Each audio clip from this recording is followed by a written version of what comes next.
नमस्कार करते हैं जिन्होंने संसार के 3 बंधनों को जीते जी नष्ट कर दिया।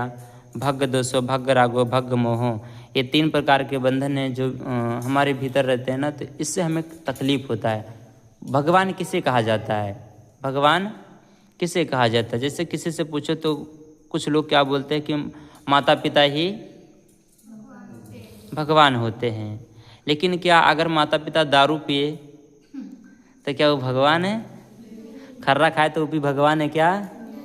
नहीं है ना।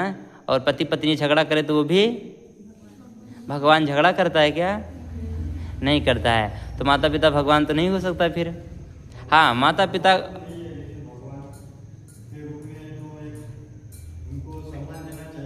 हाँ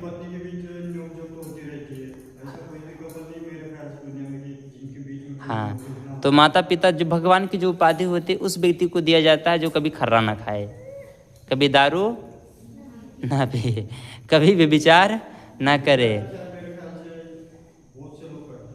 हाँ, तो भगवान तो सभी, इसलिए तो सभी लोग भगवान नहीं बन पाते ना।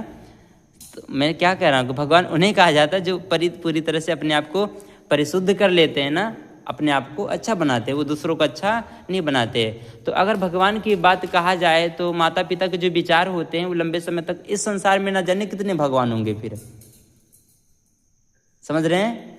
क्या जितने भी इस संसार में माँ है, पिता है, क्या सबके बारे में सब कोई जानता है? नहीं जानता। लेकिन बुद्ध के बारे में अपने देश से लेकर दूसरे देश में भी लोग जानते हैं। आज बुद्ध हमारे सामने नहीं है ना, लेकिन उनके विचार है ना, पूरे देश दुनिया में है। तो उस व्यक्ति को कहा जाता है जिसने जीते जी राग खत्म कर दिया हो, द्वेष खत्म कर दिया हो और मोह खत्म कर दिया हो। भग्ग दोषो भग्ग रागो भग्ग मोहो, ये 3 प्रकार के बंधन हैं जो हमें और आपको कष्ट देते हैं। तो ऐसे 3 बंधनों को जो नष्ट कर देता है उसे भगवान कहा जाता है। जैसे कि वहाँ अभी मैं सुबह बच्चों ने घुमाया हमें, बच्चे ध्यान से सुनो सारे बच्चे, तभी बच्चों ने हमें गांव घुमाया तो उधर भी 2 बाबा बैठे हुए हैं, उधर 2 बाबा बैठे हुए हैं पत्थर के।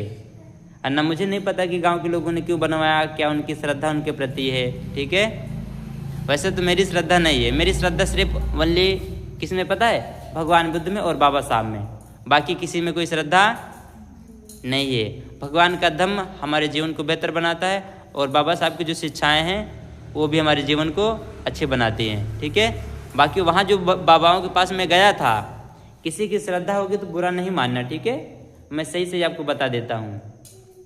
वहाँ जिन बाबाओं की स्थापना की गई है उन बाबाओं के पास ना कोई चमत्कार है, ना कोई शिक्षा है, ना कोई एजुकेशन है? वो लोग कभी विद्यालय नहीं गए पढ़ने। बाबा साहब गए थे ना, तो किसको मानना चाहिए, बाबा साहब को कि बाबाओं को? बाबा साहब को। बाबा साहब बहुत विद्वान, बाबा साहब को बहुत विद्वान थे ना, देश विदेश में गए, सारी जगह पे गए, तो बाबा साहब विद्वान थे। तो हमें बाबा साहब की बात मानना चाहिए कि नहीं मानना चाहिए? लोग क्यों बोलते हैं कि माझा बाप आए, बोलते हैं ना, जब बाप है तो बच्चों को बाप की बात माननी चाहिए। तो हम लोगों को बाबा साहब की बात मानना चाहिए। बाबा साहब कहते हैं पहले शिक्षित बनो। क्या बनो?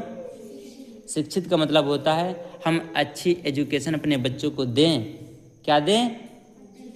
जब हमारे पास और हमारे बच्चों के पास एजुकेशन होती है, एजुकेशन का मतलब होता है शिक्षा, तभी हमारे बच्चों को जॉब लगेगी। अब हमने बच्चों को कभी शिक्षा दिया नहीं तो जॉब कहाँ से लगेगी? लगेगी क्या? नहीं लगेगी। तो अगर हमने अपने बच्चों को शिक्षा नहीं दिया तो जैसे हम मजदूरी करके खा रहे हैं वैसे हमारे बच्चे भी मजदूरी करके खाएंगे। क्या मजदूरी करके ज़िंदगी भर खाना अच्छी बात है क्या? थोड़ा सा आदमी सोचता है कि घर द्वार अच्छा बन जाएगा, 4 पैसे थोड़ा अधिक आएंगे कि नहीं, तो उससे और अच्छा भोजन होगा, और अच्छा कपड़ा लता, और अच्छे कपड़े पहनेंगे हम। बरोबर है?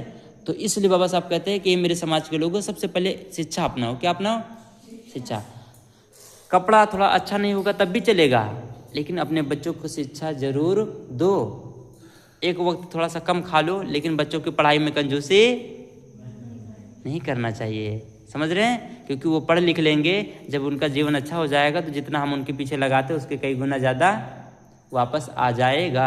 ठीक है, तो बाबा साहब की बातें पहले शिक्षित बनो, संगठित रहो और संघर्ष करो। बाबा साहब की बातों को जब तक हम लोग मानेंगे नहीं, फॉलो नहीं करेंगे, तब तक हमारे बच्चे आगे बढ़ने वाले। बाबा साहब ने कभी बिट्टू बाबा का नाम लिया? सोचो कि बताओ, भंते जी नागपुर से आके हमारे गांव में और बिट्टू बाबा के ऊपर बोल रहे हैं। तो मैं कहीं भी रहता हूँ, नागपुर में रहता हूँ, कहीं भी रहता हूँ, तो जो प्रमाणिक नहीं है, जिसका कोई हिसाब किताब नहीं है, उसके बारे में मैं ज़रूर बताता हूँ। जैसे टाकड़ घाट नाम सुने हो ना, नागपुर के लोग भी जाते हैं। हाँ, तो जाते हुए तो अच्छी हो, तो वहाँ से बहुत लोग जाते, लेकिन फिर मैं उनको समझाता, देखो जितने भी लोग नागपुर में, जैसे मैं जाता हूँ, तो जो बहुत पैसे वाले लोग होते हैं ना, जिनके घर के बच्चे PhD किए हैं, प्रोफेसर हैं, डॉक्टर, इंजीनियर, कलेक्टर हैं, उनके घर में कोई नहीं जाता है। तो जो थोड़ा सा मिडिल क्लास में है, जिनमें थोड़ा सा गरीबी है, थोड़ा सा पढ़ाई लिखाई ज़्यादा नहीं है, तो उनके घर के लोग कहाँ जाते हैं? बिट्टू बाबा के दर्शन करने टाकड़ घाट जाते हैं। कहाँ? टाकड़ घाट है। अब मैं ये मानता हूँ कि अगर टाकड़ घाट आप जा रहे हो, तो इसका मतलब ये हुआ कि भगवान बुद्ध की मूर्ति बेकार है। अरे पूरी दुनिया को प्रकाश देने वाले आपके गांव में हैं, आपके घर में हैं, और आप इन्हें छोड़कर बाहर भटक रहे हो। पूरी दुनिया इनके पीछे भाग रही है और तुम इनको छोड़कर उनके पीछे भाग रहे हो। समझ रहे हो? इनमें वो पावर है, इनकी एजुकेशन, इनकी शिक्षाओं में वो पावर है कि अगर हम इनकी शिक्षाओं को अपना लेते हैं तो हमारा और आपका जीवन सुधर जाता है। तो मैं मानता हूँ कि जो 4 पैसे दिन भर कमाते हो ना, उसे किसी अंधविश्वास में ख़त्म मत करो। समझ रहे हो? क्योंकि अंधविश्वास में जब हम पैसा खर्चा कर देते हैं ना, तो लौट कर आता नहीं है। तो मैं चाहता हूँ जो अपने समाज के लोग हैं, जो बाबा साहब और भगवान बुद्ध में श्रद्धा रखते हैं, उन लोगों को कभी भी गलत जगह पैसा खर्चा नहीं करना चाहिए। कभी खर्रा, कभी दारू नहीं पीना चाहिए। समझ रहे हैं? अगर हम खर्रा खा रहे हैं, दारू पी रहे हैं, तो आप किसी बाबा के पीछे चले जाओ, कुछ भी भला होने वाला नहीं है। तो बाबा साहब ने, देखो बाबा साहब को कितना सम्मान करता है। देश का प्रधानमंत्री भी बाबा साहब को सम्मान करता है ना। बाबा साहब को हार चढ़ाता, उनके सामने झुकता है। हमारे आपके सामने झुकेगा क्या? हार चढ़ाएगा? हम उसको देख नहीं पाते हैं। समझ रहे हो? लेकिन बाबा साहब पढ़ लिख के विद्वान बने, उन्होंने पहले अपने आप को शिक्षित बनाया। समझ रहे हो? क्या बनाया? शिक्षित बनाया। तो वही मैं आपको बता रहा हूँ कि आप अपने पैसों को गलत जगह मत लगाओ। क्योंकि जब आपके पास पैसा नहीं रहता है ना, और आप अपने दोस्त से कहो कि आज मुझे कुछ पैसों की ज़रूरत है, तो जो आपका दोस्त रहेगा ना, बोलेगा दादा मेरे पास पैसे थे, मैंने जस्ट ही अभी किसी दूसरे को है, फिर भी क्या बोल रहा है कि मेरे पास थे, मैंने किसी और को उसके अकाउंट में भी रखा, लेकिन देगा नहीं। तो इसलिए हमें पैसे का मैनेजमेंट भी आना चाहिए। 4 पैसे देखो कि हमारे समाज की आदत कैसे, दिन भर मजदूरी करते हैं। क्या करते हैं? इस गांव में क्या सबके घर में सरकारी नौकरी है क्या? हाँ, सभी लोग ऐसे खेती में काम करने वाले हैं, मजदूरी करते हैं ना। तो जब हम दिन भर 500 रुपये, 1000-1200 जितना भी कमाते हैं मेहनत करके, तो उस पैसे को बियर बार में खर्चा करना चाहिए कि फल के ठेले पे? क्यों है? हाँ, तो जो 4 पैसे हम खर्चा करते, तो हम बियर बार की दुकान ना जाएं, उस 4 पैसे से ठेले की दुकान पे जाएं और वहां जाकर फल फ्रूट खरीदें, लाकर अपनी बीवी को, अपने बच्चों को खिला दें। वो 100 रुपया जो हमने ठेले पे बर्बाद किया, वो बियर बार में बर्बाद के लौट कर आने वाला नहीं है। और वही 100 रुपये से अगर हम आके अपनी बीवी को कुछ लेकर आते, अपने बच्चों को कुछ लेकर आते, तो उनका स्वास्थ्य और हम फल खाते तो हमारा भी अच्छा रहेगा। तो हमें जल्दी जल्दी बीमारी नहीं लगेगी। और जब हम बीमार नहीं रहेंगे तो हमें किसी बाबा के पास जाने की जरूरत है क्या? बीमार आदमी तो जाता है ना, डॉक्टर के पास कौन जाएगा? जो ठीक है वो जाएगा, जो बीमार है वो जाएगा, जो बीमार है वो जाएगा। तो हम लोग पता क्या करते हैं, जो पैसा कमाते हैं उसको गलत जगह पे इस्तेमाल करते हैं। ठीक है? तो बाबा साहब ने हमको शिक्षा दिया, और इसका एक कारण ये है कि शिक्षा हमारे पास नहीं है, इसलिए हमारे जो 4 पैसे दिन भर मेहनत करते हैं ना, गलत जगह पे जाता है। कभी सोचो कि घर में ना, मान लो घर में किसी की तबीयत खराब हो गई और हमने जितना पैसा दारू के दुकान पे खर्चा किया, जाके मांगो भैया मैंने तुम्हारी दारू पिया है, मुझे 50,000 की जरूरत है, देगा? देगा? नहीं देगा, कोई देने वाला नहीं है इस संसार में। इसलिए हमें सोच समझ के काम करना चाहिए। तो बाबा साहब को मानते हो, तो बाबा साहब ने पता है कहाँ पर दीक्षा लिया था? बौद्ध धर्म की दीक्षा बाबा साहब ने कहाँ लिया था? दीक्षा भूमि नागपुर। गए हो कभी? कई बार गए होंगे, बाजू में है तो मैं वहीं पर रहता हूँ। तो उन्होंने वहाँ पर दीक्षा लिया था, पता है उन्होंने 22 प्रतिज्ञा अपनाई थी। क्या अपनाई थी? अगर तुम भी बाबा साहब के समाज से हो, बाबा साहब में श्रद्धा रखते हो, बाबा साहब को बोलते हो माझा बापा है, अगर आप उनके बच्चे हो तो बाप की बात मानना चाहिए। बाबा साहब ने देखा कि जिस समाज से हम लोग आते हैं उस समाज के लोग अंधविश्वास में पड़े हुए हैं और उनका कोई धर्म नहीं है, उनके साथ भेदभाव होता है, और आज भी भेदभाव होता है ना। तो उन्होंने सोचा कि अगर हम ऐसे इसमें पड़े रहेंगे जंजाल में तो कभी भी उन्नति नहीं कर पाएंगे। तो उन्होंने बौद्ध धर्म अपना लिया। कौन सा? बुद्ध की शरण में आगे बताओ। पूरी दुनिया में विश्व का जो प्रकाश देते हुए तुम्हारे गांव में है, उनकी मूर्ति है, उनका विहार है, और तुम विहार छोड़कर बाबा स्थापित कर रहे हो। क्या स्थापित कर रहे हो? बाबा। क्या बरोबर है ना? बुरा मत मानना। मैं इसलिए कह रहा हूँ क्योंकि मैं उन बाबाओं के बारे में पढ़ा, मैंने रिसर्च किया, पता चला कि इन बाबा के पास ना तो पढ़ाई थी ना तो लिखाई थी, कभी विद्यालय नहीं गए। तो इनकी बात मानना जरूरी है क्या? अरे बाबा साहब विद्यालय गए, यूनिवर्सिटियाँ पढ़ी, तो हमें उनकी बात मानना चाहिए ना। हाँ, अब हम भगवान बुद्ध की बातों पर आते हैं। तो हम उन भगवान को नमन करते हैं, और बुद्ध से बड़ा है कोई और? उनके लेवल का ज्ञान, उनके लेवल का अंडरस्टैंडिंग किसी के पास नहीं है। समझ रहे हैं? और बुद्ध ने दुखों से निकलने का मार्ग दिया है। यहाँ जितने भी लोग आज हमको सुनने के लिए आए हो, क्या आप लोग दुखी नहीं होते हो? क्या आपके जीवन में दुख नहीं है? आज दुखी नहीं हुए? हुए दुखी? क्यों? अरे भगवान, डेथ तो होती रहेगी लगातार, उसमें कोई, हाँ चलो ठीक है, एक कारण वो है कि डेथ हो गई ना, लेकिन फिर भी कुछ कारण हैं, जैसे कि घर में तबीयत खराब हो जाती है, किसी ना किसी कारण से हम सभी दुखी होते हैं। तो बुद्ध कहते हैं कि दुख का कारण पता क्या है? राग है, द्वेष है, मोह है। और जिनकी डेथ हो गई, अगर उनके प्रति आप लोगों को लगाव नहीं होता तो दुख नहीं होता। हमें दुख तब होता है जैसे कि हमें आपके प्रति लगाव है। आपको कुछ हो जाएगा तो मुझे दुख होगा ना। मान लो देश के प्रधानमंत्री की तबीयत खराब हो जाए तो तुमको दुख होगा?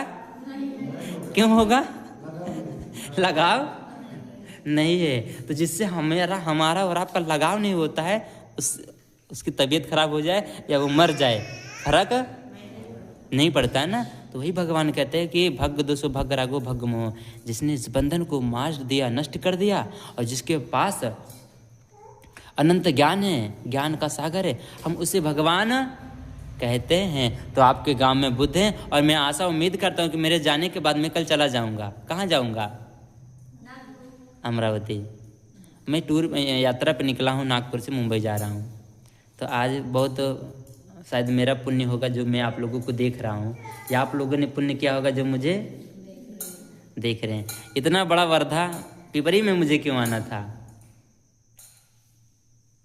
इतना बड़ा वर्धा, हाँ ये पुण्य हमारे जीवन का कि आज हमारी और आपकी भेंट हुई, मुलाकात हुई। आप मुझे देख रहे हैं, मैं आपको। इतना बड़ा वर्धा जिला है, और पूरे वर्धा जिला को छोड़कर इतने गांव होंगे ना जाने, समझ रहे हैं? और उसमें से मैं कहाँ आया? पिपरी में। तो धन्य है पिपरी के लोग जिनसे मेरी मुलाकात हो गई।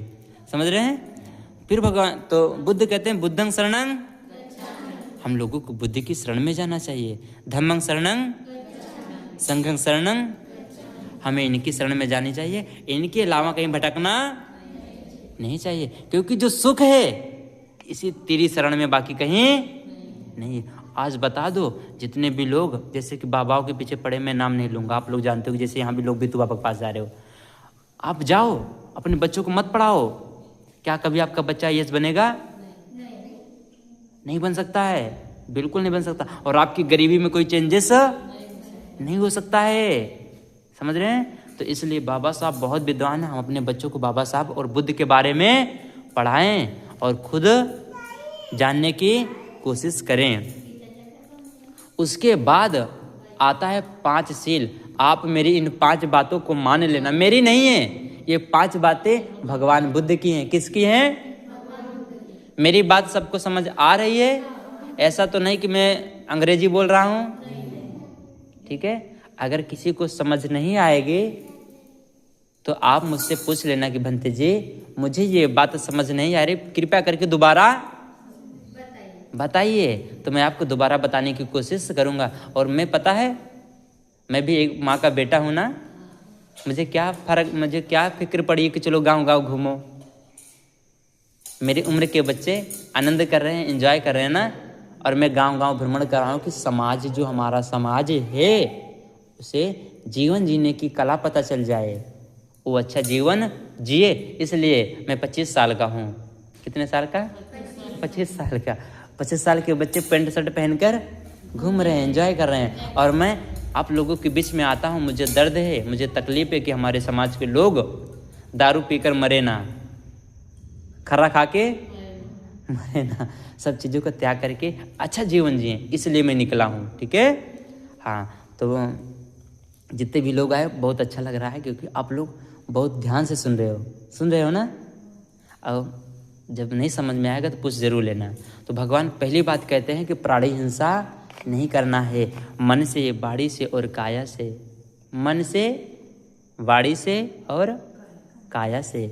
हमारे मन में किसी के प्रति नफरत नहीं होनी चाहिए। जैसे कि मैं कहीं जाता हूँ तो मेरे चित्त में किसी के प्रति नफरत होगी तो मुझे कोई अपने दरवाजे आने नहीं देगा या नहीं बुलाएगा। तो मेरे हृदय में क्या पता है? करुणा है, दया है, मैत्री है, इसलिए मैं लोगों का प्रिय हो जाता हूँ। लोग मुझे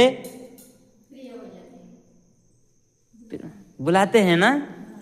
हाँ, समझ रहे हमारी बात को? हाँ, तो हमें पहले अपने चित्त में किसी के प्रति नफरत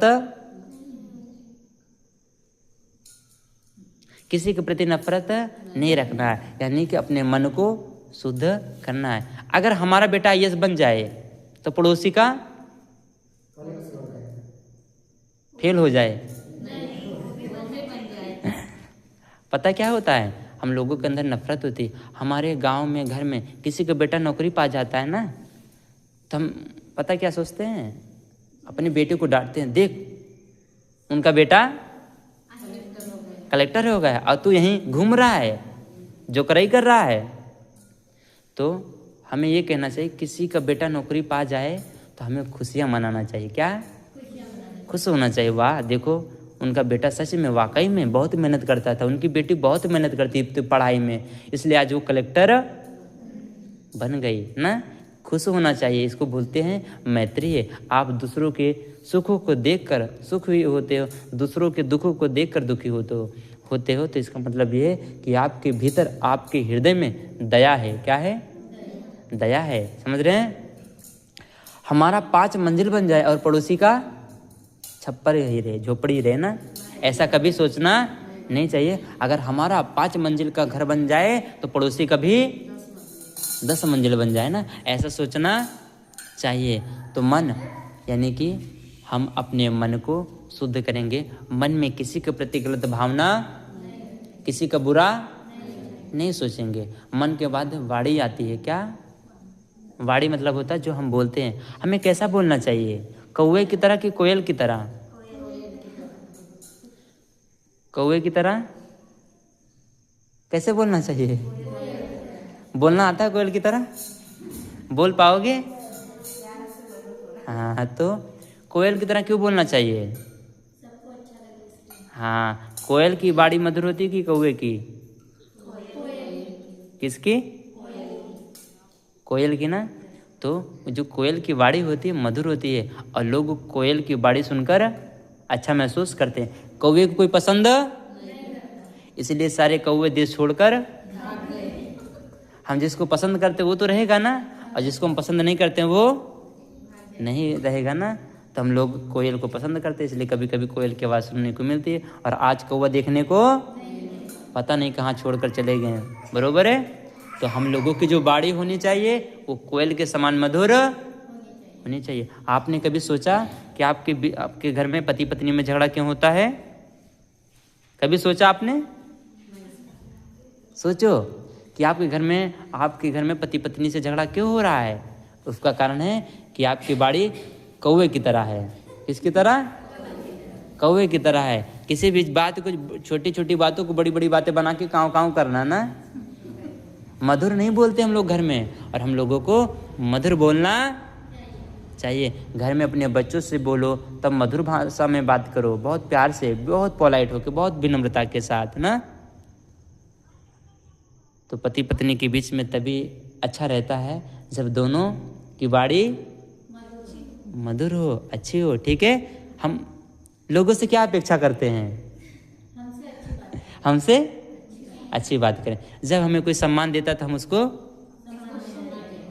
लास्ट में क्वेश्चन अपना लास्ट में पूछना। ठीक है।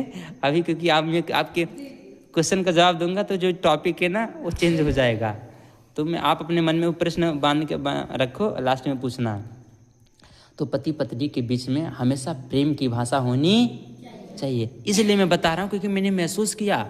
मैं भी बहुत अमीर घराने का नहीं हूँ, आप जैसे लोगों के घर से मैं भी बिलोंग करता हूँ। ठीक है। इसलिए मैं निकला हूँ, मुझे पता है समाज का दर्द। मैं भी किसी बहुत अमीर घराने में पैदा होता तो क्यों घूमता पागल की तरह? घूमता क्या, कई महलों में रहता बढ़िया अच्छा खासा, लेकिन मुझे समाज का दर्द मालूम है। तो मुझे लगता नहीं, समाज में जाओ और लोगों को अच्छी बातें बताओ। तो पति पत्नी के बीच में मधुर बाड़ी इसलिए होनी चाहिए क्योंकि जो हमारे घर में छोटे बच्चे होते हैं ना, वो अक्सर बड़ों का देखकर ही सीखते हैं। जब बाप गाली देगा तो बेटा भी देगा ना। तो घर में गाली गलौज कभी होनी, हाथ उठाओ, किसके घर में गाली गलौज होती है? तो हाँ, तो वो बेचारी उठा दे, समझ नहीं पाई कि क्या होने वाला है, तो वो उठा दे कि हो सकता है बंदे जी कुछ अच्छी बात करने वाले हैं। तो गाली गलौज बिल्कुल होनी नहीं चाहिए, इतनी सी भी गाली गलौज नहीं होनी चाहिए क्योंकि बच्चों का जो संस्कार होता है ना उसी के अकॉर्डिंग बन जाता है। चिड़चिड़ा हो जाता है, बच्चों में गुस्सा आता है, क्रोध आ जाता है ना। तो इसलिए घर में कभी गाली गलौज नहीं होना चाहिए। मधुर भाषा का इस्तेमाल करो। ठीक है। और अपने पति पत्नी का सम्मान करो, ख्याल रखो। ठीक है। हाँ, तो बाड़ी पहले सुधार लो। क्या? वाणी। किसी को तकलीफ अगर हमारी वाणी से होता है तो आप किसी भी भगवान की पूजा कर लो, सब पूजा नष्ट है, बेकार है। ठीक है। तो हमारी बाड़ी मधुर होनी चाहिए। मैं आया, हमारे साथ सारे बच्चे घूमे, पता है क्यों? मैं जब आपके गांव में आया तो मेरे साथ सारे बच्चे घूमे ना, क्योंकि हमारी बाड़ी अच्छी थी, मधुर थी। मैं बच्चों के प्रति लगाव रखता हूँ, उनको प्रेम करता हूँ ना, इसलिए सारे बच्चे। अगर मैं डांट देता तो एक भी दिखाई नहीं देते, है ना। तो हमें अपनी बाड़ी को इसलिए मधुर रखना है ताकि जब हम किसी से मिलें तो लोगों को अच्छा लगना चाहिए ना। अब भाई मान लो कि आप लोग उदास हो और मैंने आपको ऊपर से डांट दिया तो और ज़्यादा दुख होगा कि नहीं? लेकिन आपकी उदासी में हमने आपके दर्द को समझा और आपसे अच्छी बात किया तो आपको कैसा महसूस होगा? अच्छा महसूस होगा ना कि देखो बंते जी हमारे दुख में हमसे अच्छे से बात कर रहे हैं। दुख के समय में क्या चाहिए? हम ये चाहते हैं कि कोई व्यक्ति हो जो हमसे अच्छे से बात करे, और जब कोई व्यक्ति हमें दुख के समय में अच्छे से बात करता है तो हमारा मन प्रसन्न हो जाता है, अच्छा हो जाता है, हल्का महसूस करता है। तो मन के बाद बाड़ी, बाड़ी के बाद काया। काया का मतलब होता है शरीर। इस शरीर से न किसी को मारेंगे न मारने के लिए कहेंगे, क्योंकि जितना दर्द मुझे होगा उतना ही दर्द उन्हें भी होगा। तो इसलिए मुर्गी मुर्गा खाना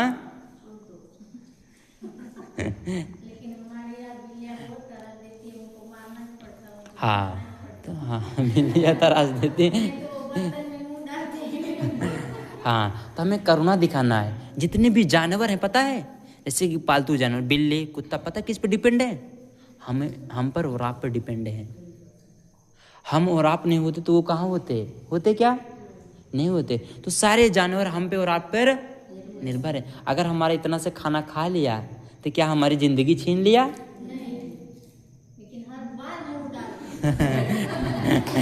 बार बार मुंह डालती है ना। हाँ, कुछ बिल्लियों को फिर भी हमें मैत्री दिखाना, हमें उनके प्रति दया दिखाना। अगर उतने समझदार होते तो क्यों आते हमारे घर? आते क्या? समझदार ही होते तो हमारे घर वो नहीं आते। हमने एक बार मार दिया तो दोबारा क्यों आते? उनमें समझ नहीं है। हम में और आप में क्या है? समझ है। तो हमें उनसे नाराज होना नहीं चाहिए। ये सोचो कि ठीक है हमारे घर में आती, बहुत अच्छी बात है, मारना नहीं है, क्योंकि हमारे द्वारा ही उनका जीवन चल रहा है। तो काया का मतलब होता है इस शरीर से हम किसी को न मारेंगे, न मारने की अनुमति देंगे। लेकिन परिस्थिति को देखना है, कंडीशन को देखना। मान लो कि आपको एक सांड ने दौड़ा लिया, तो भागोगे कि खड़े रहोगे?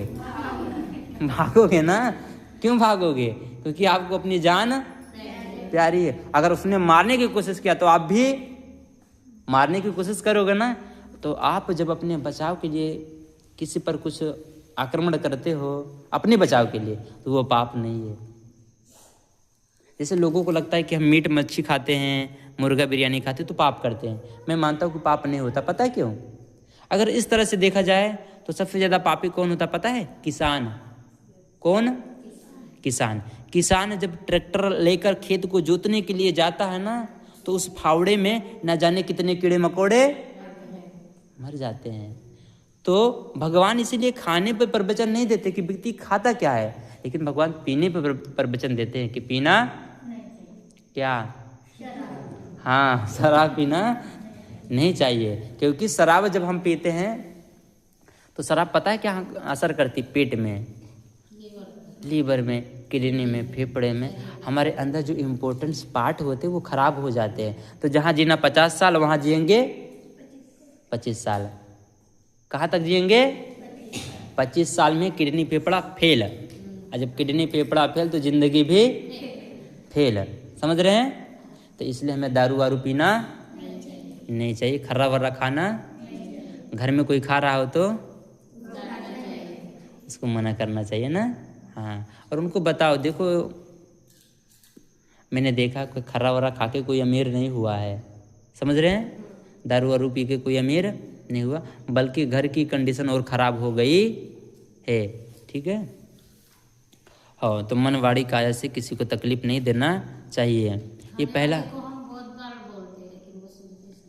कुछ लोगों ने कसम खा के रखा छोड़ेंगे तो आखिरी सांस तक, आखिरी सांस में, अभी नहीं छोड़ेंगे। तो कभी कभी क्या होता है कि हम लोग हार जाते हैं ना। ठीक है, हमारा जैसे कि मैं यहाँ पर आया हूँ, तो जितने भी लोग आए हो, मैं ये मानता हूँ कि सारे लोग मेरी सारी बातों को कवर नहीं कर पाओगे। सुन रहे हो, अच्छा लग रहा है, मुझे पता है कि आपको अच्छा लग रहा है, लेकिन पूरी बातें आपके दिमाग में सेव होने वाली नहीं। कुछ ही बातें आपको सेव हो पाएंगी, बाकी सारी बातें हो सकता है कि किसी को भूख लगा हो तो उसका दिमाग किचन में लगा होगा कि भंते जी जल्दी ख़त्म करो अपना प्रवचन और हम जाके खाना खाएं। पेट में चूहा कूद रहा है, ये ज्ञान देने को कहीं और का।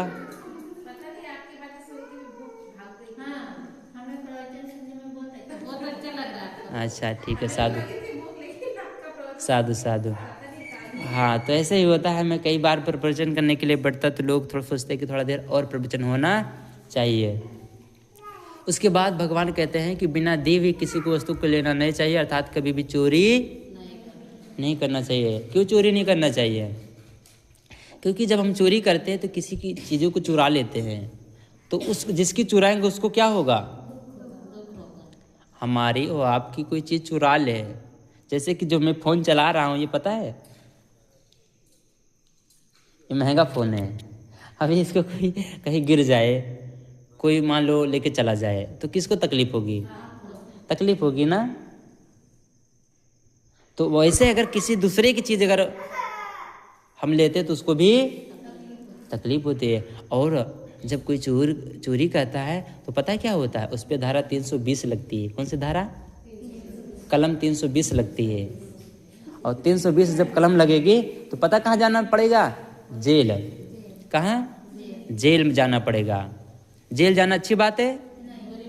अच्छी बात नहीं है ना। अब पता नहीं पुलिस वाले पीटेंगे, मारेंगे, क्या करेंगे, कोई पता नहीं है। तो जेल जाना नहीं चाहिए, क्योंकि एक बार जेल चले जाते हो तो आपके बच्चे सरकारी नौकरियों में उनका बहुत मुश्किल हो जाता है।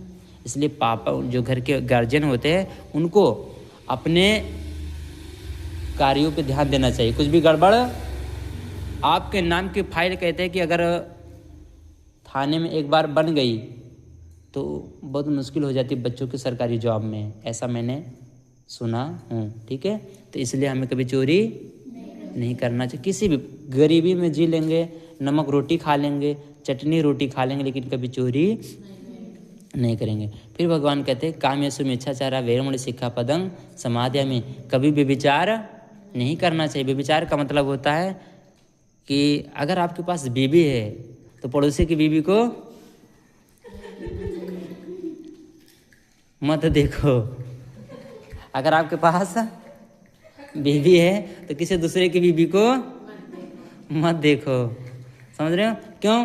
क्योंकि जब आप किसी दूसरे की बीवी को देखोगे तो आपकी बीवी को दूसरा कोई देखेगा। समझ रहे हो? तो गड़बड़ होगा, झगड़ा होगा कि नहीं होगा? होगा ना। तो ये बात में ध्यान देना है कि अगर शादीशुदा हैं तो हमें किसी दूसरे के पति के ऊपर नज़र नहीं डालना चाहिए, न दूसरे की पत्नी के ऊपर नज़र डालना चाहिए ना। हाँ, इससे क्या होता है, झगड़ा बहुत फसाद हो जाता है ना। लोग मर्डर कर देते हैं कि नहीं?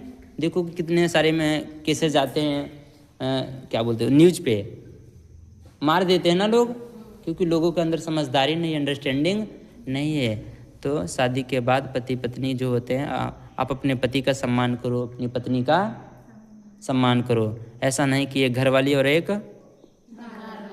बाहर वाली, एक घर वाला और एक, ऐसा कुछ नहीं रखना चाहिए। क्योंकि इंसान जब ऐसे संबंध रखता है तो कुछ पल के लिए खुशियाँ मिल सकती है, लेकिन लंबे समय तक खुश नहीं रह सकता है।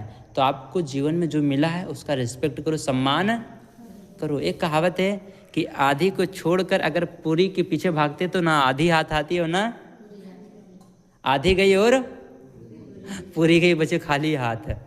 तो हमको जो मिला है हमें उसका सम्मान करना चाहिए। तो व्यभिचार का मतलब ये होता है, क्योंकि भगवान के समय में भी राजा महाराजा 3-3 4-4 शादियाँ करते थे। समझ रहे हैं?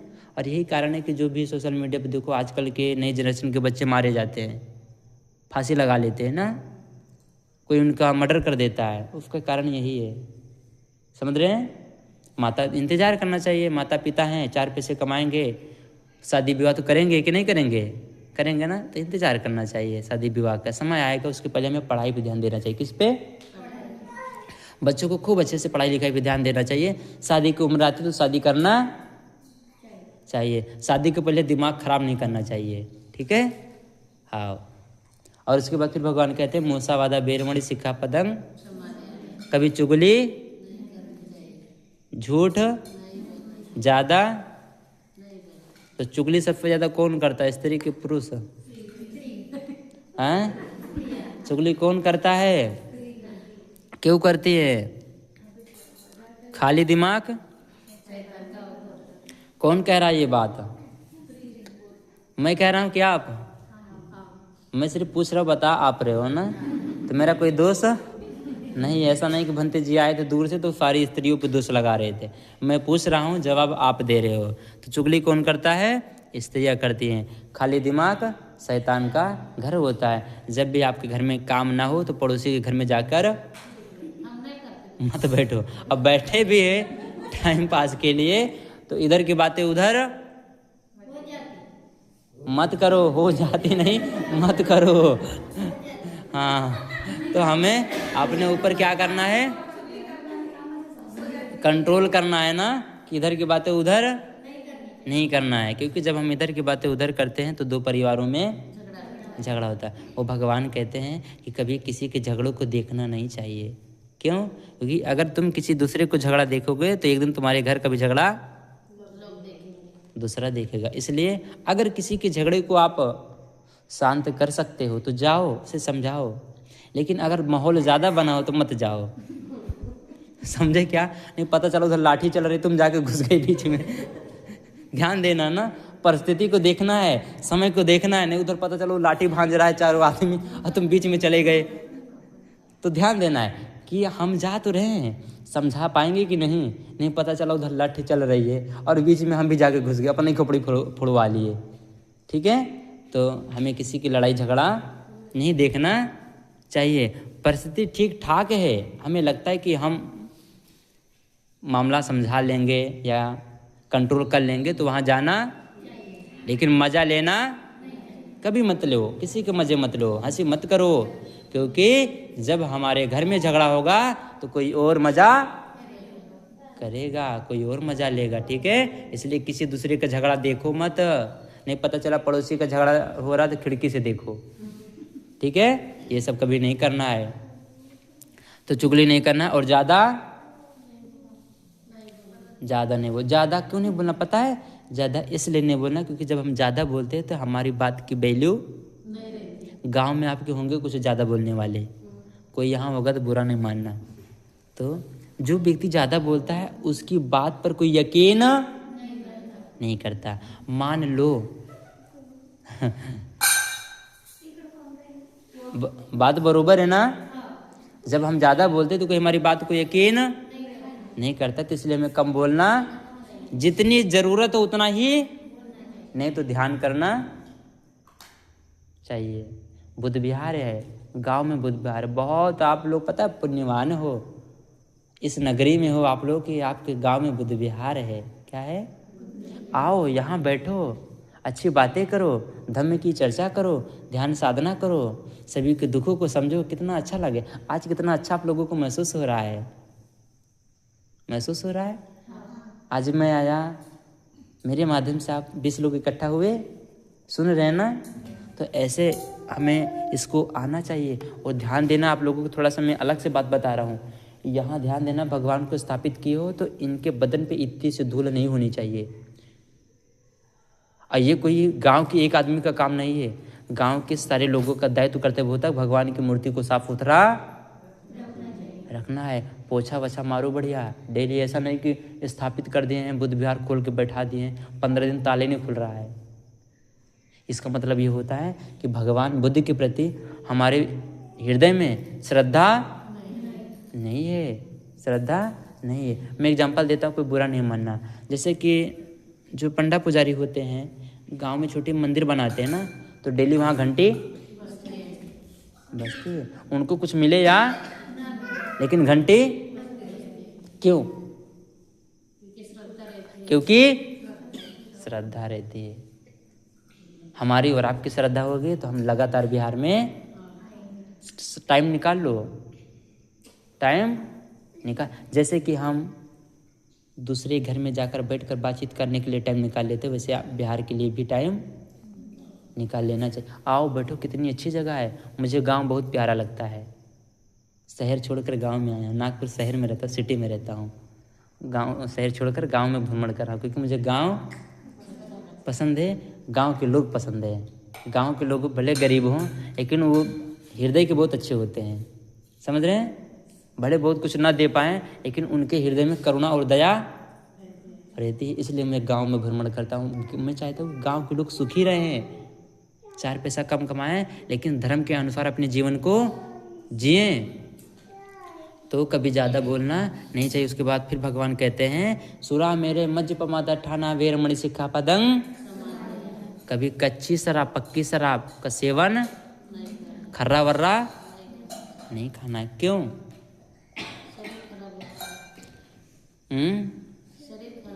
हाँ, शरीर खराब हो जाता है और जो खर्रा खाता है उसका, खर्रा जो खाता है उसका दांत भी खराब हो जाता है, खराब हो जाता है ना। देखो कि मैं एग्जांपल देता, क्यों खर्रा खाता बुरा नहीं मानना। जैसे कि हम खर्रा नहीं खाते हैं तो हमारा दांत साफ सुथरा रहेगा ना, और कोई खर्रा खाएगा तो उसका दांत अच्छा ठीक, कोई बात नहीं, फिर हम खराब करने पे लगे ही हो वो अलग की बात है, लेकिन खर्रा खाने से जल्दी खराब हो जाता है ना, वो खराब दिखते हैं।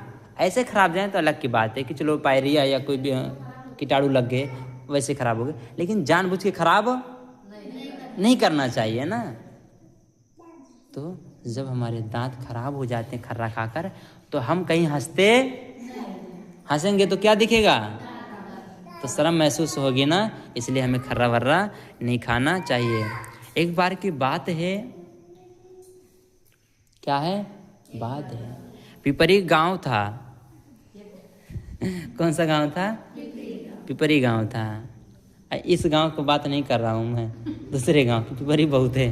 तो पिपरी गांव था, तो उस गांव में जो पुरुष थे, तो सारे घर के जो पुरुष थे वो दारू पीते थे।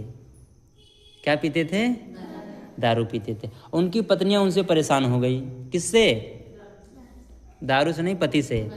किससे परेशान हो गए, पति से परेशान हो गए, है ना। अब पति से परेशान हो गए, उनको समझ नहीं आ रहा, क्योंकि वो लोग डेली पी कर आए, डेली पत्नी से झगड़ा करें। अब मान लो कि आपका पति पी कर है, आपसे झगड़ा करे तो अच्छा लगेगा क्या, गुस्सा आएगा ना। और मैंने तो देखा बहुत सारी पत्नियां लड़ती हैं बराबर, पटक पटक के मारती भी हैं, समझ रहे हैं। हाँ, उनको क्या करें, डेली डेली मार रहा है आदमी, उसको समझ नहीं आ रहा। पत्नियों को तो एक दिन पत्नी मारेगी। हाँ, तो दारू खूब पी रहे थे। तो एक दिन एक पत्नी जाती है, गांव में एक समझदार आदमी होता है, उस घर के लोग पढ़े लिखे थे और अच्छी पदों पर जॉब थी उनकी, सरकारी नौकरियां थी। तो उनके घर में जाती है और कहती है दादा से कि दादा ऐसी ऐसी बात है, आप बचा सकते हो पूरे गांव के मर्दों को। बोले मैं क्या करूं, बोले कि जाओ कोई डॉक्टर बुला कर लाओ जो हमारे पति की दारू को छुड़ा दे। अब बेचारा समझ नहीं पाता है कि क्या करूं, और डेली उस गांव में झगड़ा हो, डेली लोग दारू पिए, डेली आपस में झगड़ा, पूरे गांव के लोग बीमार हो गए। किसी को भूत पकड़ रहा है, किसी को प्रेत पकड़ रहा है, किसी को चुड़ैल पकड़ लिया। मैं घूमता हूं, मुझे कभी पकड़ा चुड़ैल, मुझे क्यों नहीं पकड़ता, पकड़ना चाहिए ना। तो मुझे कभी नहीं पकड़ता, पता क्यों, क्योंकि मैं डरता नहीं हूँ। पता है सबसे ज्यादा किसको पकड़ती है प्रेत चुड़ैल, महिलाओं को। किसको, पुरुषों को पकड़ा, पुरुषों से डरती है चुड़ैल, लेकिन महिलाओं से नहीं डरती है। जितने भी शैतान है, जितने भी चुड़ैल है, सब महिलाओं पर आते हैं। अब मैं तो देखा नहीं, लेकिन लोगों पर आते हुए लोग दिखाते हैं ना, तो चिल्लाते हैं कि हमारे ऊपर चुड़ैल आ गई है, बाबा आ गया है। मैं आज तक कभी नहीं सुना कोई किसी ने कहा कि मेरे ऊपर अंबानी अंडानी आ गया या प्रधानमंत्री आ गए मेरे ऊपर, कभी आया। और आप देख लेना, जितनी भी गरीब घर की महिलाएं होती हैं उन्हीं को चुड़ैल पकड़ती है। प्रधानमंत्री के घर में किसी को पकड़ा, देश के आपके सबसे अमीर आदमी कौन है, अंबानी की बीवी को क्यों नहीं पकड़ लिया, समझ रहे हैं। अंबानी की बीवी को क्यों नहीं पकड़ता है, हमको और आपको पता क्यों पकड़ता है, क्योंकि हम और आप गरीब होते हैं, हमारे पास एजुकेशन नहीं होती है, हमारे पास शिक्षा नहीं होती, हमारे पास बीमारी होती है, तो हमारे पास उतना पैसा नहीं होता कि हम उसका इलाज करा पा रहे हैं। और वो बीमारी जब हम पर हावी हो जाती है तो हमें क्या लगता है, हम आप पर चुड़ैल आ गए। कुछ नहीं होता। अगर चुड़ैल होता तो मैं घूमता हूँ, मुझे नहीं पकड़ती क्या, मुझे भी पकड़ती ना। तो ये सारी चीज़ें बकवास हैं, इन सब चीज़ों से निकलना चाहिए। और हमें अपने बच्चों को अच्छी शिक्षा, आप देख लेना, जब जितने भी लोग टाकड़ घाट जाते हो वहाँ देख लेना, कोई बहुत अमीर आदमी, जितने भी लोग जाते हैं मिडिल क्लास और गरीब आदमी जाता है। कोई चादर चढ़ा रहा है, कोई मन्नत मान रहा है, कोई क्या मान रहा है। और मन्नत मांग भी रहे हैं तो मन्नत मांगना क्या चाहिए पता है, मेरा बेटा IAS हो जाए, मेरी बेटी कलेक्टर हो जाए, मेरा बेटा प्रधानमंत्री बन जाए। मन्नत पूरी होगी कभी, पूरी होनी चाहिए ना। तो कभी भी मन्नत पूरी नहीं होगी, क्योंकि ऐसे बाबाओं के पास ऐसी व्यवस्था नहीं है। तो कभी भी, हाँ, तो मैं कहानी बता रहा था आपको ना। तो वो आदमी क्या सोचता है कि चलो ये ताई आई है तो मैं इसकी बात को मानकर एक डॉक्टर से जाता है, मिलता है और डॉक्टर से बताता है कि डॉक्टर साहब हमारे गांव में ऐसी ऐसी बात हो गई है, डॉक्टर साहब आप बताओ हम क्या करें। तो डॉक्टर कहता है कि हम कल आएंगे, आप अपने गांव के सारे लोगों को इकट्ठा रखना। जब दूसरे दिन डॉक्टर आता है तो गांव में खुशहाली आती है, डॉक्टर साहब आ रहे हैं, अब गांव के सारे मर्दों की दारू छूट जाएगी। बड़े खुश थे, बड़े मुस्कुरा रहे थे। और जैसे आप लोग बैठे बिछा के ना, वैसे गांव में, बीच गांव में ऐसे बिठा दिया गया और वो सारे लोग गांव के इकट्ठा हो गए। डॉक्टर साहब आते हैं, खाना ज़्यादा खा लिए हो, नींद आ रही क्या आपको? आई आप इधर देख कर कुछ देख रहे हैं। मेरी बात को ध्यान से सुनो, मैं कहना क्या चाहता हूँ, क्योंकि जो बीच में आए हैं उनको समझने की कोशिश करना चाहिए, ठीक है। जो शुरू से हैं तो उनको तो बराबर समझ में आ रहा है, क्योंकि लिंक चल रहा है, ठीक है। तो जो बाद में आए उनको समझने की ज़रूरत है। तो डॉक्टर साहब आते हैं तो गांव में एक आदमी को कहते हैं कि दादा ऐसा करो, एक टेबल ला के दो। क्या टेबल समझते हो ना? टेबल मतलब क्या होता है? बेंच। टेबल मतलब मेज, हिंदी में मेज बोलते हैं। हाँ, सामान रखने के लिए टेबल होता है ना। टेबल अंग्रेजी में, हिंदी में मेज कहते हैं, मराठी में पता नहीं क्या बोलते हैं, बेंच बोलते हैं, ठीक है। जिसको जो समझ आ रहा है बोलते रहो, ठीक है, कोई इशू नहीं है, हम सभी आपस में एक है ना। हाँ, तो बिल्कुल चिंता ना करो कि आपसे, आप आगे बैठे हो और आपको ज़्यादा ध्यान देना है, ठीक है। पीछे वाले एक बार इधर उधर बात कर लेंगे तो मैं नहीं देख पाऊंगा, लेकिन आप तो मेरे आगे ही बैठी हो। तो टेबल मंगाया गया, उसके बाद कांच का बर्तन मंगाया गया। किसका बर्तन समझते हो? तो कांच का, हाँ, भांडा कांच का मंगाया गया 2। और गांव के लोगों से डॉक्टर ने कहा कि अब मुझे दारू ला के दो। क्या दारू समझते हो ना? हिंदी में बहुत एकदम शुद्ध भाषा दारू, एकदम शुद्ध भाषा दारू। महुआ वाली हो या जामुन वाली हो, महुआ वाली भी होती है ना, सबको पता है, मुझे भी पता है। तो चाहे महुआ वाली हो चाहे कोई भी हो, तो दारू मंगाया गया है और पानी मंगाया गया। तो डॉक्टर ने क्या किया, एक बर्तन में दारू डाल दिया, एक बर्तन में पानी, और 2 केचुला मंगाया जो बरसात में ज़मीन से निकलते हैं रेंगने वाले। आप लोग क्या बोलते हैं? गेंडूरा।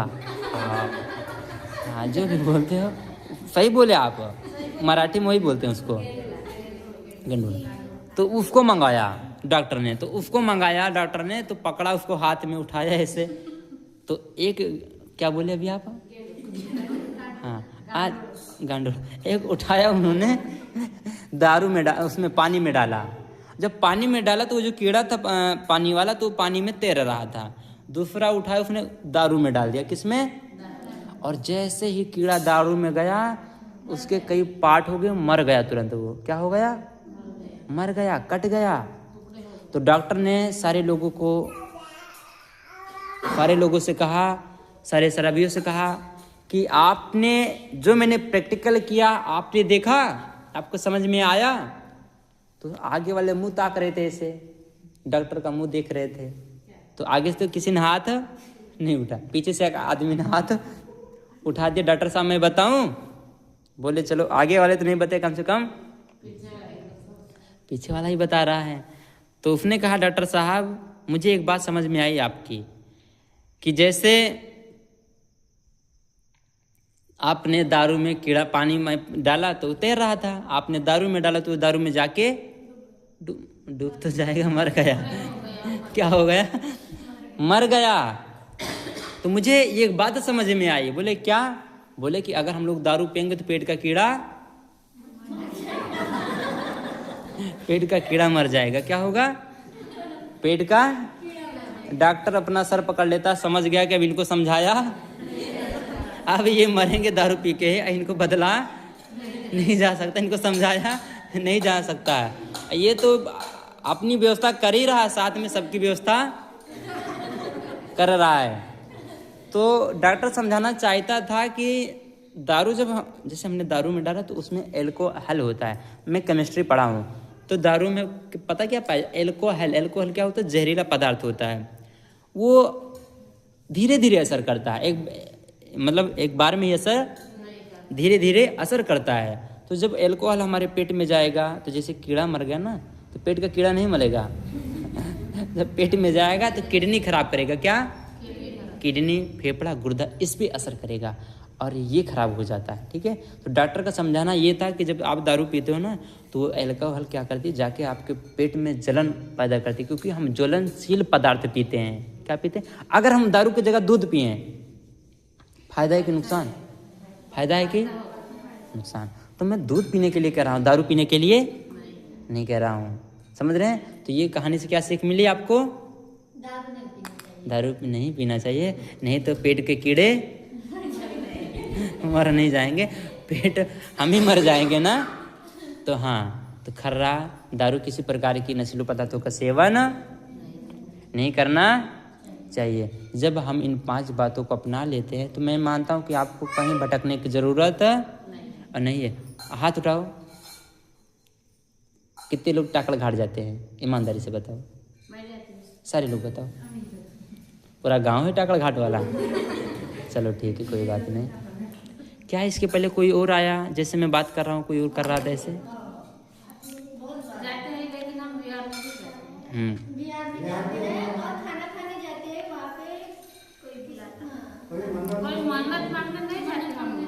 देखो मैं आपको बात बताऊं, मैंने ये 5 बातें बता दी अभी कि आगे मैं इसके आगे मैं बता रहा हूँ। हम जितना टाइम वहाँ बर्बाद करते हैं, क्या हम अपने बिहार में बैठ के ध्यान नहीं कर सकते? क्या साधना नहीं कर सकते? क्या शिविर नहीं कर सकते? मैं ये मानता हूँ कि डॉक्टर अंबेडकर बाबा साहब ने हमको 22 प्रतिज्ञा दी है। क्या दिए? 22 प्रतिज्ञा। आपके सबके घर में आज एंड्रॉयड फ़ोन है कि नहीं है? कभी आपने उस पर सर्च किया कि 22 प्रतिज्ञा क्या जो बाबा साहब ने दिया? सर्च करके देखो। हम वहाँ पता क्यों जाते हैं? बहुत सारे लोगों की मनौती होती है, बहुत सारे लोगों की तबीयत खराब होती है। मैं क्यों नहीं जाता? क्या आप क्या हूँ मैं? नहीं, मेरा कहने का मतलब है कोई रिश्तेदार भी जब आपका बोले, क्या बोले? रिश्तेदार, तो बोलो कि मेरी जो श्रद्धा है मैं ऐसी जगह पे जाता, पता है वहाँ का जो इन्वायरमेंट वातावरण है पता है निगेटिव है। क्या है? निगेटिव। वहाँ जब जाओगे ना, बहुत सारी महिलाएं खोपड़ी हिला रही हैं। खोपड़ी हिला रही हैं ना? खोपड़ी क्यों हिला रही हैं?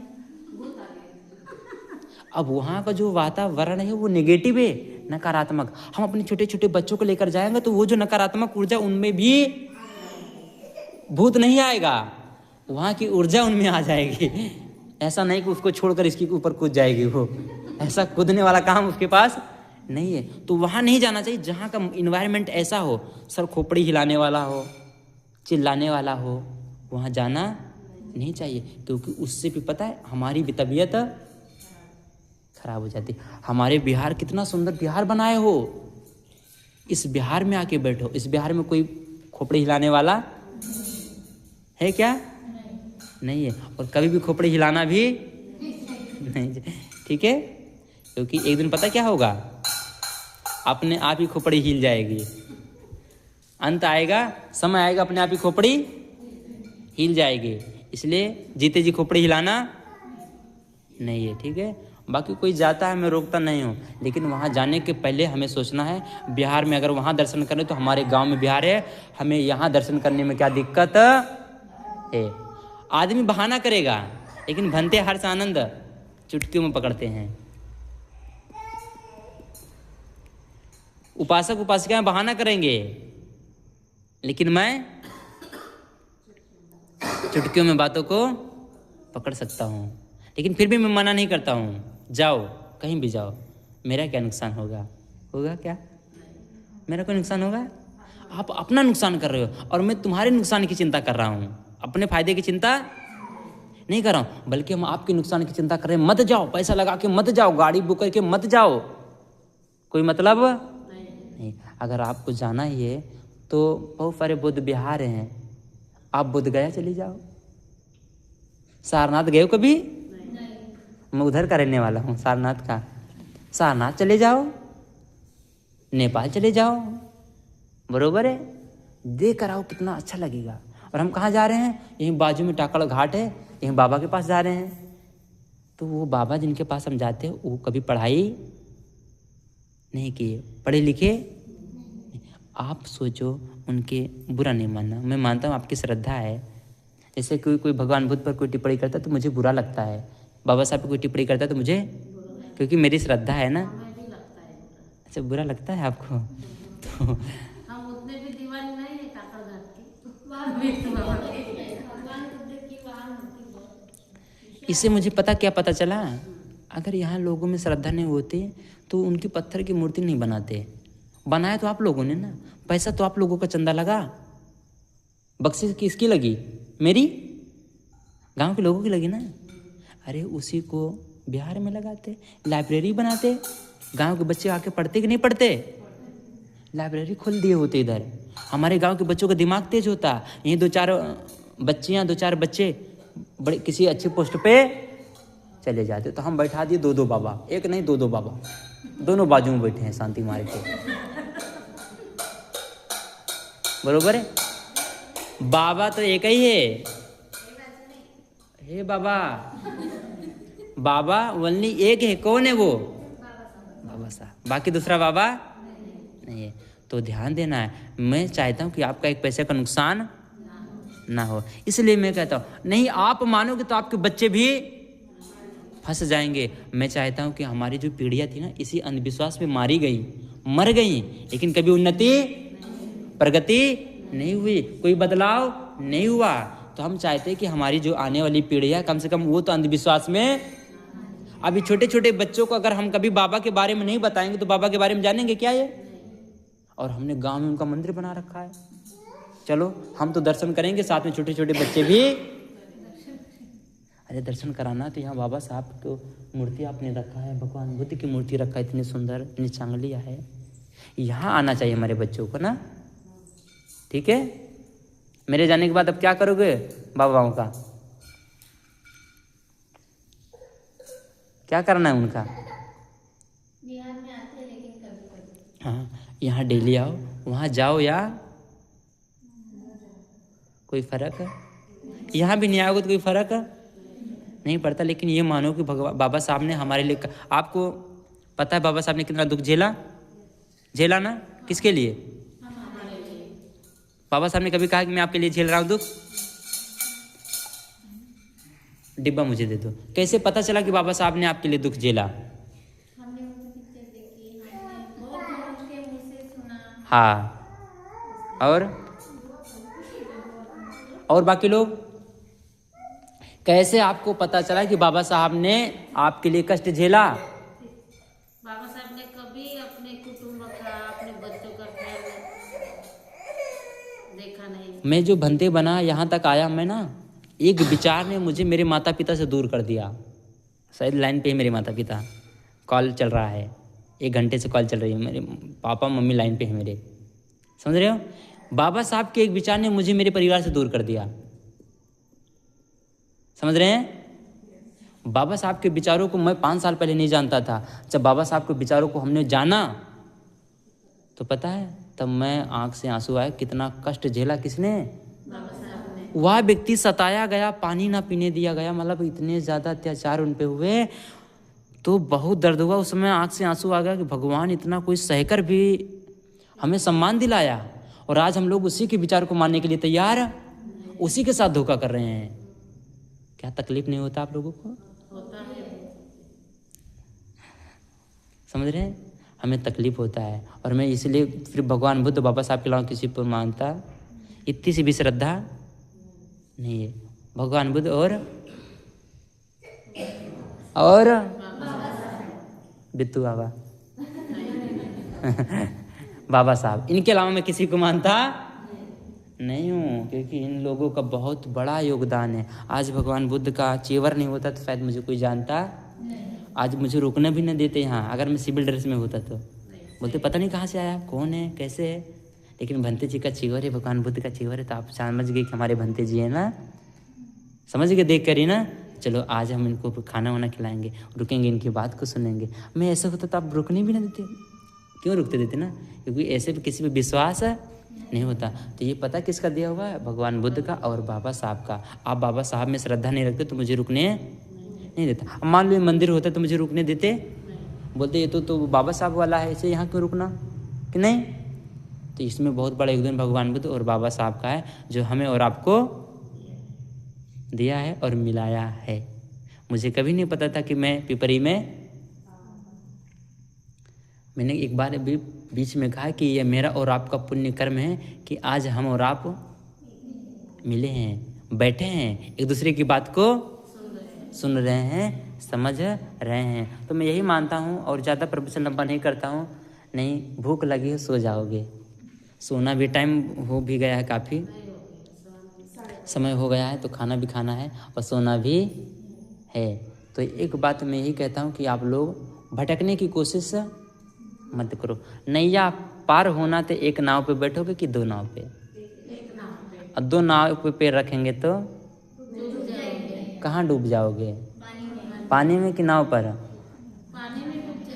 पानी में डूब जाएंगे ना। हाँ, नाव पलट जाएगी और हम डूब जाएंगे। इसलिए हमें एक नाव पे सवार होना। अगर आपकी श्रद्धा बुद्ध में है तो इधर उधर भटकने की जरूरत नहीं है, समझ रहे हैं। अब मैं कभी मालूम में जाऊँ टाकड़ घाट तो सिर्फ वीडियो के पर्पज से जाऊँ, वहाँ देखूँ क्या हमारे लोग सच में पागल हैं, जिसके लिए कोई रोया, तकलीफ सहा, खाना त्याग दिया। खाना सही से नसीब नहीं था बाबा साहब को, समझ रहे हो। वो हमारे दुख के लिए, हमारे कष्ट के लिए, कि हमारे समाज को तकलीफ ना हो, ये भटके ना, इनका कोई शोषण ना करे धर्म के नाम पर। लेकिन हम लोग सच में बाबा साहब को भुला दिए, बिसरा दिए, समझ रहे हैं। आज सिर्फ खाना खाते हैं, सो जाते हैं, खाना खाते हैं, सो जाते हैं, यहीं तक हमारा जीवन है। हम बाबा साहब को नहीं पढ़ते, अपने बच्चों को नहीं पढ़ाते हैं। अगर हम सच में बाबा, जैसे मैंने बाबा साहब को पढ़ा तो मेरे अंदर जो अंधकार था वो पूरी तरह से निकल गया, सारे भूत निकल गए, सारे प्रेत निकल गया। कुछ भी मुझे अब नहीं लगता है, पहले भी नहीं लगता था, क्योंकि मेरे घर का जो माहौल था कभी भूतों प्रेतों वाला नहीं था। पापा मम्मी सभी लोग ठीक ठाक थे, हमारे घर में कभी किसी को भूत प्रेत नहीं पड़ा, क्योंकि हम लोग बचपन से, पापा जो थे हमारे, बचपन से हम लोगों को ध्यान दिए, शिक्षा पे पढ़ाए, समझ रहे। गांव में मेरा अकेला घर है जो इन सब चीज़ों को मानता, अंधविश्वास को मानता नहीं है, समझ रहे हैं। और किसी के सर पे कोई सवार होता भी नहीं, मेरा अकेला परिवार है। बाकी गांव में आते रहते हैं लोगों के पास बीच बीच में। तो हम लोगों को आज हमारे यहाँ आने का एक ही पर्पस है कि हम लोग बाबा साहब के बताए मार्ग पे चलें और धर्म को अपने आचरण में लाएं और अपने जीवन के दुखों का विनाश करें, अंत करें, और अपने बच्चों को अंधविश्वास से दूर रखें। मैं आपके गांव में आया तो एक छोटी सी बच्ची थी, उसने पूछा, भंते जी आपका शिविर कितना हुआ? शिविर, मैं चौंक गया, अरे छोटी सी बच्ची क्या पूछ रही है, आपका शिविर कितना हुआ? आज तक किसी ने नहीं पूछा, और इतनी छोटी बच्ची ने पूछा। मैं अचंभित हो गया। मैंने पूछा आपका हुआ क्या? बोली हाँ। कितना हुआ? 1 हो गया। ये बड़ी अच्छी बात है, ये बड़ी अच्छी बात है कि एक छोटी सी बच्ची भंते जी से पूछ रही है कि भंते जी आपका शिविर हुआ कि नहीं हुआ। समझ रहे हो, ये जागरूकता आई ना उसमें कि आपका कितना शिविर हुआ। बाकी लोगों ने तो पूछा नहीं कि आपका शिविर हुआ कि नहीं हुआ। तो ये जागरूकता है। हमारे बच्चों को सच में इन सब चीज़ों की ज़रूरत है, अवेयरनेस की ज़रूरत है, जागरूकता की ज़रूरत है। उन्हें किसी भी ऐसे स्थानों पर न लेके जाओ जहाँ पर लोग खोपड़ी हिलाते हों। देवस्थान पे से कहीं मत भटकाओ, समझ रहे हो। हाँ, और आज की प्रवचन में सोचता हूँ यहीं पर समाप्त, खत्म नहीं करते। हाँ ठीक है, अब मैं 5-10 मिनट आपको टाइम देता हूँ। किसी के मन में कोई प्रश्न हो तो आप प्रश्न पूछ सकते हैं। सांगा तुम्ही काय प्रश्न आहे? चलो बिचारा।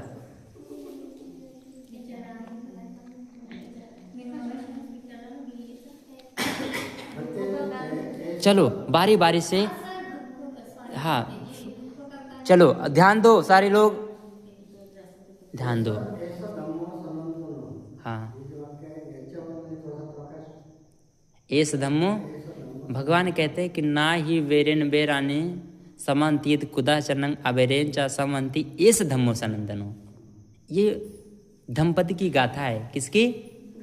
धम्पद में आपको ये गाथा मिलेगी। तो भगवान ने इसको इसलिए बोला है, भगवान कह रहे हैं कि ना ही वेरेन बेरानी समन्तीत कुदा चरणं अबेरेन चा समन्ति एस धम्मो सनंदनो। बैर से बैर शांत नहीं होता, बल्कि आबैर से बैर शांत हो जाता। यही सदा का सनातन नियम है। क्या है? मेरी गाड़ी में यही लिखा है, मेरी स्कूटी के सामने जो आपने पूछा यही लिखा है, समझ रहे हैं? आपने बहुत सरल सवाल किया। मेरी गाड़ी में यही लिखा है कि बैर से बैर कभी शांत नहीं होता। जैसे कि आपके पड़ोस में 2 घर हैं, दोनों में झगड़ा हो जाए तो झगड़ा कैसे मिटेगा? दोस्ती करने से कि दुश्मनी करने से? तो इसका मतलब ये होता है, सदा का सनातन नियम क्या है? जैसे जन्म है तो मृत्यु निश्चित है, समझ रहे हैं? जहाँ जन्म है वहाँ मृत्यु निश्चित है, उसे सदा का नियम कहा जाता है। चलो अब आपका प्रश्न। मैं किसी की चुगली नहीं करती। हाँ मैं सबके साथ अच्छी रहती। हाँ। कोई मुझे तो बोल बोलती, कोई क्या बोलती है, चोपड़िया बोलती है, यहाँ भी अच्छी बोलती, वहाँ भी अच्छी बोलती। लेकिन मुझे इतनी पीड़ा है कि हाँ। मेरे मोहल्ले में किसी को नहीं है। मैं बाप रे। रानी मात्रा पे दया भी करती, मैं उनको घर से तो बाहर निकालती, लेकिन मेरे घर के सामने जो वट्टा है वहाँ रोटी जाके डालती, मैं दाल लगा लूं तो वो आए तो खा ले और चली जाए। हाँ एक टोकरे में पानी भी रखती। हाँ मैं यानी कुछ अच्छा करती, हाँ। लेकिन फिर भी मेरा कुछ भी अच्छा नहीं। ठीक है, अब आपके प्रश्नों का मैं जवाब दे रहा हूँ। ठीक है, इनके प्रश्नों का जवाब देता हूँ, उसके बाद आपके। इन्होंने जो भी कहा ठीक है। जैसे कि अगर आपको कोई गाली दे तो आप क्या दोगे उसको? गाली। बात बराबर हो जाएगी ना? क्या हो जाएगी? बराबर हो जाएगी। लेकिन अगर कोई हमें गाली दे और हम नहीं लेंगे तो उसकी गाली नहीं लगेगी। नहीं लगेगी। ध्यान देना है, जब हमें कोई कुछ बोल रहा है, अच्छा बोले तो ठीक है, बुरा बोले तो नहीं सुनना। सुनना ही नहीं।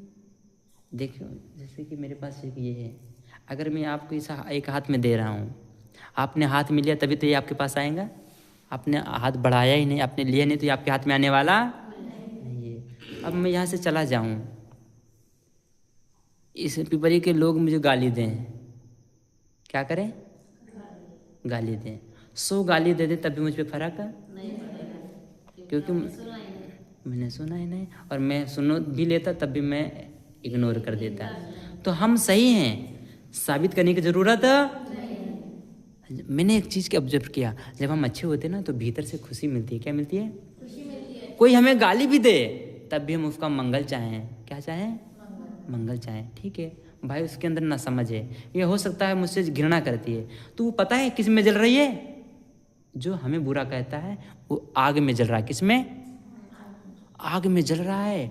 और जो सुन के इग्नोर कर रहा है ना, वो कमल के ऊपर बैठ के आनंद ले रहा है। समझ रहे हैं हमारी बात को? तो जो नफरत की आग हमारे भीतर है वो किसी दूसरे को नहीं बल्कि किसको जलाएगी? खुद को जलाएगी। इसलिए कोई 20 गाली भी दे देता है, सुनना ही नहीं है, इग्नोर करो। ये मानो कि मुझे जब तक आप लोगे नहीं तब तक आपको लगने वाली नहीं है। तो यही ध्यान देना है कि जब भी हमारे बारे में कोई बुराई करे तब भी हम उसकी प्रशंसा करें। एक ना एक दिन उस व्यक्ति को पछतावा जरूर होगा, इसलिए क्योंकि यहाँ कर्मों का फल सबको मिलता है, कोई बचकर जाने वाला नहीं है। ठीक है, तो ये चिंता न करो। आपके अंदर प्राणी मात्र के प्रति दया है तो आप सबके प्रति दया बनाए रखो और अपने चित्त में मैत्री का भाव और ज़्यादा बढ़ाओ। ठीक है, हो सकता है हमारी मैत्री से सामने वाला चुप हो जाए। आपका प्रश्न था? मेरा प्रश्न था कि जब बच्चे परेशान करते हैं, हमारा दिमाग उल्टा पुल्टा हो जाता है, उसको सीधा लाने के लिए क्या गुस्सा इतना आता है कि ऐसा लगता है अच्छे से पिटाई करो। एक्चुअली मेरे पास बच्चे नहीं हैं हाँ, लेकिन फिर भी मैं बता सकता हूँ थोड़ा सा ना। मेरे पास बच्चे नहीं, मेरे बच्चे का अनुभव नहीं है, लेकिन मैं फिर भी बताने की कोशिश कर रहा हूँ आपको। मेरी शादी वादी तो हुई नहीं है, तो मेरे पास बच्चे कुछ है नहीं, लेकिन फिर भी मैं आपको समझा सकता हूँ। एक्चुअली क्या होता है, हम बस्ती में रहते हैं। कहाँ रहते हैं? गाँव में रहते हैं। और हम जहाँ रहते हैं वहाँ का जो इन्वायरमेंट है वो ज़्यादा अच्छा नहीं है, वो बहुत गया गुजरा इन्वायरमेंट है। हमारे गांव में लोग दारू पीते हैं, गाली देते हैं, गलौज करते हैं ना। और हो सकता है कि हमारे बच्चे घूमते टहलते हैं दिन भर, समझ रहे हैं। और खास कर देखना है कि हाँ उनके बाप का संस्कार कैसा है। बच्चे के बाप का संस्कार, गाली तो नहीं देता है बाप, गुस्सा तो नहीं करता है बाप, समझ रहे। माता पिता पे डिपेंड करता है कि माता पिता का संस्कार कैसे। बच्चे ने हमसे मजूरी क्यों किया पता है? उसका एक रीजन ये होता है कि हमने उसे सही शिक्षा नहीं दी। हम बचपन से ही उनको डिसिप्लिन रखते हैं, ऐसी जगह फालतू जगह पर उनको घूमने नहीं जाने देते। बचपन से बच्चों को संभाला जाता है। अब बड़े हो जाते तो हम सोचते हैं कि बच्चे हमारी बात सुन क्यों नहीं रहे, तो उसका एक कारण क्या होता पता है? छोटे बच्चे जो होते मिट्टी के कच्चे घड़े के समान होते हैं, और जब बड़े हो जाते हैं तो मिट्टी के पक्के घड़े के समान हो जाते हैं। कच्चा मिट्टी कई बार फोड़ के बनाया जाता है, लेकिन अगर पका दिया जाता है तो फोड़ने के बाद बनता नहीं।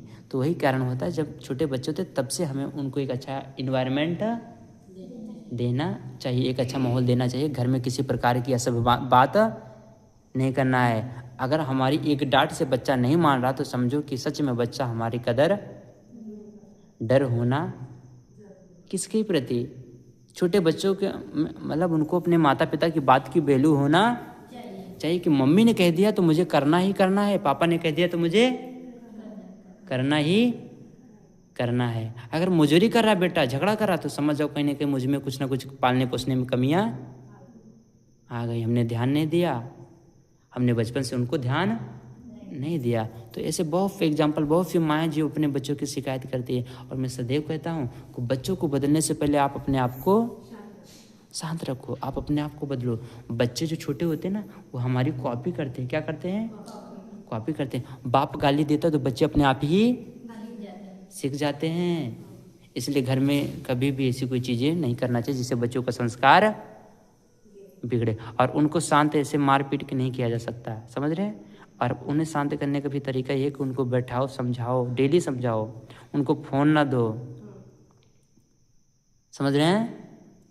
जब भी थोड़ा सा चिड़चिड़ापन दिखाएं, थोड़ा सा डांटो उनको, भले एकलौता हो, भले ही एकलौता हो, लेकिन उसको थोड़ा सा डांटो, थोड़ा सा समझाओ कि नहीं ये क्या बेटा गलत है, ये बैड हैबिट्स है, ये गलत आदत है, इसको करना नहीं चाहिए। तो बच्चे धीरे धीरे उनका संस्कार, जब माता पिता अच्छे संस्कार देते हैं तो बच्चों के संस्कार भी अच्छे हो जाते हैं। ठीक है? हाँ। और कोई?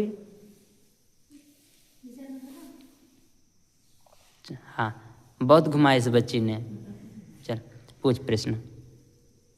भगवान तो काल्पनिक होते हैं, फिर भी आप गौतम बुद्ध को भगवान क्यों कहते हैं? भगवान क्यों कहते हैं? भगवान काल्पनिक होता है, ये मुझे नहीं पता किसने कहाँ से पढ़ा या कहाँ से सीखा, कहाँ इसने देखा। ठीक है? भगवान का शब्द क्या होता है, अभी तक जो भगवान लोगों ने एक्सप्लेन किया, भगवान के नाम की जो थ्योरी पढ़ाई गई, वो पूरी तरह से मिथ्या थी। क्या थी? मिथ्या थी। भगवान होता है, ईश्वर नहीं होता है। कौन? ईश्वर नहीं होता, परमेश्वर नहीं होता, परमात्मा नहीं होता है, आत्मा नहीं होता, ये सारी चीज़ें नहीं होते, लेकिन भगवान होता है। मैंने अभी शुरू में बताया, तो भगवान उसको कहा जाता है जिसने भग्ग दोषो, भग्ग रागो, भग्ग मोहो, और जिसके पास पता है अनंत गुण हो। कितने? अनंत गुण हो। भगवान के पास बहुत गुण थे। आपके पास कितने गुण हैं? कितने गुण हैं? एक बार मैं दहेगा और अंगारी में प्रवचन कर रहा, तो मैंने एक आई से पूछा आपके अंदर कितने गुण हैं? बोले भंते जी हमारे अंदर 2 गुण हैं। कितने गुण हैं? तो मैंने पूछा कौन कौन से गुण हैं? तो बोले भंते जी सुबह उठती हूँ ना तो बर्तन धुलती हूँ, पहला गुण। तो मैं पूछा दूसरा गुण? बोले कि बर्तन साफ हो जाता है ना तो खाना बनाती हूँ। क्या करते हो? इस सब को गिनाने लगी गुण। लेकिन ये क्या गुण है कि हमारे कर्तव्य हैं? हम अपना कपड़ा नहीं धोएंगे तो कौन धुलेगा? अब पॉइंट पे आते हैं। इस बच्चे ने कहा भगवान काल्पनिक है। ये पता किसने बताया? ये जिनको अधूरी जानकारी होती है। भगवान काल्पनिक नहीं, भगवान जो शब्द है वह किसी इंसान के लिए इस्तेमाल किया गया। किसके लिए? अब हम कहते हैं बाप काल्पनिक होता है। कौन? बाप किसे कहा जाता है? बाप कौन होता है? बाप, फादर, पिता, बाप, तीनों एक है। लेकिन किसे कहा जाता है बाप? जो अपन को जन्म देते, जो अपन को जन्म देते ना। अब पिता तब कहा गया जब उसने जन्म दिया। जिसकी औलाद ने उसको कभी पिता नहीं। तो जिसने शादी किया, बच्चे पैदा किया, तो उसे एक पद मिला, माँ का और बाप का। अब हम कहते हैं कि बाप काल्पनिक होता है, बाप तो होता ही नहीं है। तो क्या ये बात राइट है? तो ये एक उपाधि है। क्या है? डिग्री समझते हो? नहीं, अभी छोटी बच्चे को नहीं आइडिया होगा, लेकिन और बड़े लोग डिग्री होती, उपाधि होती है। क्या उपाधि? जैसे कि जब हम लोग PhD करेंगे ना तो हमारे नाम के आगे डॉक्टर लगता है। क्या लगता है? डॉक्टर लगे। तो ये उपाधि, वैसे ही सिद्धार्थ गौतम को जब बुद्धत्व की प्राप्ति हो गई तो उन्हें भगवा कहा गया। भगवा, पाली में भगवा बोलते हैं। भगवा का मतलब क्या होता है? भगवान। क्या? ये भिक्षुओं के द्वारा और भगवान बुद्ध के अनुयायियों के द्वारा उनको भगवान कहा गया, और 2 ही लोगों को भगवान कहा गया पूरे धरती पर। महावीर स्वामी को जैन धर्म के, महावीर स्वामी को, और दूसरा सिद्धार्थ गौतम अर्थात कि बुद्ध को, बाकी किसी को भगवान नहीं कहा गया। तो भगवान काल्पनिक नहीं है, भगवान व्यक्ति को कहा जाता है, उसको कहा जाता है जो परिपूर्ण हो, जिसके अंदर थोड़ा सा भी मिथ्या ना हो, थोड़ा सा भी गलत ना हो, उसे भगवान कहा जाता है। ठीक है। हाँ, तो भगवान काल्पनिक नहीं होता बल्कि भगवान होता है। भगवान कोई भी चमत्कारिक चीजें नहीं, उनका कोई भगवान नहीं कहा जा सकता। ठीक है, उसने जो भी कहा, जैसे कि रामकृष्ण का मैं बता देता हूँ। राम काल्पनिक, अगर हम ऐसे डायरेक्टली बोले काल्पनिक तो किसी की श्रद्धा को ठेस पहुंचेगी। अब हम किसी को एग्जाम्पल दे देते हैं कि ठीक है, अगर वो मानता है तो हमें दूसरे धर्मों पर टिप्पणी नहीं करना है। ध्यान देना, क्या? दूसरे धर्मों पे चर्चा करना ही नहीं है, इसलिए नहीं करना क्योंकि उससे हमें कुछ लेना देना नहीं। लेकिन फिर भी हमें ध्यान देना है कि क्या जिसको भगवान मानते हैं, क्या उनमें कितने गुण थे, उनकी कोई 1-4 अच्छी बातें बताए। कोई जो भी उनकी प्रशंसा करे, आप उनसे सिर्फ 5 बातें बताओ कि उनमें 5 ऐसी बातें कौन थी जिसकी वजह से उनको भगवान कहा जाता है। बस आपके सीधे सिंपल प्रश्न, हम जिनको भगवान कहते हैं उनकी 5 बातें आप हमें अच्छी और एविडेंस के साथ बताओ, प्रमाण के साथ बताओ। तो जिसका एविडेंस और प्रमाण नहीं होता है वो बातें मिथ्या होती। मिथ्या का मतलब गलत होती हैं। ठीक है, तो वो तो भगवान नहीं हो सकते। इसलिए मैं कैसे कह दूं भगवान नहीं, क्योंकि किसी की श्रद्धा होती है। हमारे लिए भगवान नहीं है क्योंकि हमारे पास जानकारी है, इसलिए हम उनको भगवान नहीं मानते हैं। अब जो मानते हैं उनको मानने दो, क्योंकि हम सबके मालिक तो नहीं है। ठीक है, तो उनको भगवान की उपाधि नहीं मिली, लेकिन किसी की श्रद्धा है तो हमें कहना भी नहीं चाहिए कि आपके भगवान काल्पनिक है। ठीक है, हमें कहने से कुछ मिलेगा? उसको नहीं फर्क पड़ रहा है तो हमें क्या फर्क पड़ना चाहिए। ठीक है, तो भगवान सिर्फ 2 ही लोगों को कहा गया था, महावीर स्वामी और भगवान गौतम बुद्धा को। ठीक है, हाँ, बाकी और भगवान ने भट्ट को मत कहीं। और कोई प्रश्न किसी के मन में? अब मुझे ऐसा लग रहा है टाइम ज़्यादा हो गया, सबके चेहरे पे थोड़ा थोड़ा उदासी आ रही है, मुस्कुराहट के साथ साथ। और 3 बार सभी लोग बोलो साधु